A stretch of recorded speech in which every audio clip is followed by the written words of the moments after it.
Hi everyone मु सुभाषिनी दास video मु आपण मानक शेयर करिवे गोटे कुकिंग रो वीडियो ता होची चिली कोबी बनवा पई जा जा इंग्रेडिएंट मु पूर्व प्रस्तुत कर देथि। कोबी को भलो भाव रे धोई के काटी देथिली, कैप्सिकम अनियन सब कुछ काटी रखी देथिली। कोबी को एठी मु गोटे बाउल रे ट्रांसफर करके सेथिरे पिंक सॉल्ट पकाउची।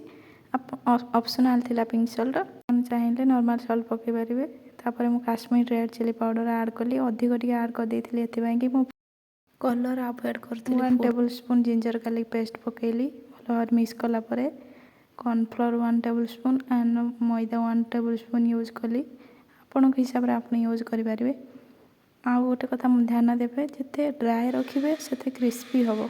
तो मु पूरा ड्राई करिछि, आपन भी एटा चाहिले पूरा ड्राई करिवे कारण बहुत क्रिस्पी होता है। गोटे ऑयल हीट कर देथिली, तापर गोटे गोटे करी पकेइबे एथिरे।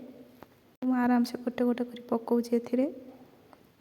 एथिरे मु गोटे स्लरी बनैबी कारण मते ग्रेवी दरकार, मु पराठा सहित सर्व करिवि। तो मु एथिरे गोटे कॉर्नफ्लोर गोटे स्लरी बनौथिली, सेटा हो मु एटा रेडी कर देली। तापर देखंतु कि एमिति होउतला, पूरा क्रिस्पी करिया को फ्राई कर देबे। एबे मेक श्योर कि से जो स्लरीटा बनैथिबे आपण सेटा जेमिति मोटा न हुए।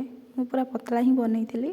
तापर मु सेटा बाहर कर देली, हे गला। तापर कैप्सिकम जेहेतु मु without vinegar and soya sauce रे बनौथिली, मु कैप्सिकम एंड अनियन को इथरे ऑयल रे फ्राई कर देइथिली, जेहेतु कि सॉफ्ट हो जिवो, खाइबारे बहुत भल लागिवो। हेला परे मु ट्रांसफर केदिबा बाउल को ट्रांसफर कर देली।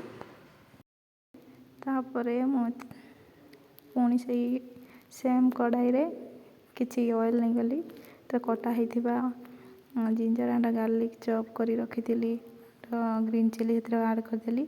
से फ्राई होइथिबा अनियन एंड कैप्सिकम को ऐड कर देली। तापर एथिरे मु टमाटो सॉस नैछि, आपन हिसाब रे आपन कम बेसी करि परिवे। देन भलो भाव रे मिक्स कर देली। एथिरे मु लेमन जूस के ऐड कर, लेमन जूस टा टेस्ट को अधिक एनहांस करबो बोली मु ऐड करली।